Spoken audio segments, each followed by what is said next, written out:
What's up guys, Aaron here, and on this video, bumili tayo ng isang bagay na makakapagbigay ng wireless capability sa ating wired mic na included dito sa binili nating Platinum Tango. Okay, so 2 weeks ago binili natin to, start ng January, for less than 2,000 pesos dahil naka-promo, and then may free siya na wired microphone.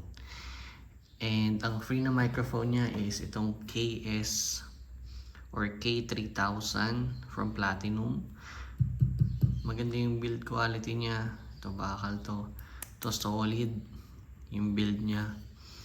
And I can say na mas maganda to kaysa dun sa wireless mic ng Platinum, yung B20 or yung B10. Okay, mas solid yung build nito. Pero, yun nga lang, wired siya. And kaka-research natin, nalaman natin na pwede pala tayong mag-upgrade ng wired microphone into wireless. Bibilhan lang natin siya ng tinatawag natin na adapter. Isang receiver at isang transmitter. So, nakabili tayo online. Yung link po niya, andito. Click nyo na lang. Yan. Yan, pinakamura nakita natin. Ito po siya guys, yung laman ng box. Ito, may kasama siyang isang receiver, UHF receiver. And meron siyang transmitter at yung kanyang charger na Type-C na po. Okay, so Type-C yung kanyang charger. Ito po siya ikakabit sa ilalim, dyan. Dito naman sa kanyang receiver. Dito rin sa ilalim. Okay, so we've been using this for 1 week now kasi maganda nga ni-review. Bago ko siya i-review, gamitin muna namin. Around 5 to 6 hours yung tinatagal bago siya malobat. And pwede mo siyang i-charge actually dito sa Tango, may USB dito. Pag kinabit mo yan dyan, mag-charge to. So sample natin, kuwari hindi natin ginagamit yung mic. Yan. Pag kinabit mo yung powered pala tong ano na to, port, USB port sa harap. So pag sinaksak mo siya dito, yan, kulay red, ibig sabihin nagcha-charge siya. And same thing dito sa ating ano, yan o, nagcha-charge. So powered to. Okay? Yun nga lang, ang napansin namin is kapag, kuwari, nakasaksak na to, ginagamit mo siya dyan, kasi i-charge mo, merong mga humming noise. So, iwasan nyo na lang na gano'n ang pag-charge sa kanya. Maganda bago nyo gamitin, i-fully charge nyo muna itong dalawa. And if full charge siya within 30 minutes to 40 minutes, fully charge na. Kasi maliit lang naman yung battery niya, pero ang kagandahan, matagal bago malobat. Okay? So, isa lang naman yung binili namin dahil isa lang yung microphone, pero plano kong bumili ng isa pang wired and isa pa nito. Ito kasi nasa 400 pesos lang naman yan eh. And ito 300. Oh. Diba? So 700, may wireless na ako na setup na magandang quality. And then flexible pa siya kasi if ever na masira man to, bilang ko na lang ng bagong ganito kaysa bumili ka ng bagong mic. Or pansamantala, pwede mo ulit gamitin yung cable mo. May backup plan ka. Unlike pag yung wireless mic ang binili mo, masira battery noon, lalo na kung built-in yung battery. Wala na, disposable unit na siya. Versus this one na heavy duty yung quality niya. Tapos, yun. Kabit pala natin para makita nyo. So, ayan siya. Push nyo lang to. Tapos hatakin nyo. Yan. Okay? So, wala na siya. Set aside mo na yan. Hindi mo na kailangan yan.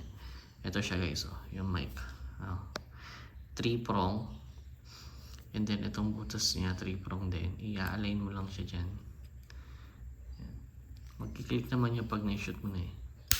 Ayan. So, sabihin, pasok na siya. Okay? Now, ito namang kanyang receiver, mapapansin nyo yung mga number dyan. Sticker lang yan. Ang ano lang sa kanya is, pag in-on mo siya, ayan, blue, green, blue, green, blue, green. Ibig sabihin, walang nakakonect na transmitter doon sa receiver. Pero pag in-on mo na tong transmitter, automatic, magpe-pair siya doon sa receiver and then blue na yan. So, charging color red, hindi connected, green, blue, and pag may connected na transmitter, blue, blue, blue. So, alisin na natin dito yung ating, yan, dyan na siya. Connect natin yun dyan. Nga pala guys, dito sa unit natin na Tango, maliit lang kasi siya. Yung kanyang microphone jack, magkatabi dalawa, di ba? Katabi rin nila yung infrared sensor para dito sa mic. Para dito sa remote. So, kapag natatakpan yan, hindi mo mapapagana yung remote kasi nga natatakpan yung sensor. Kaya maigi na ikabit mo to dito sa kabilang side. Huwag dito sa mic na yan. Ito rin USB. Kung wala ka namang USB device, tanggalin mo lang. Yan, para open siya. Diba? Magagamit mo yung remote mo ng walang nakaharang sa kanya. Okay? So, yan. Ngayon, i-on na natin yung ating mic.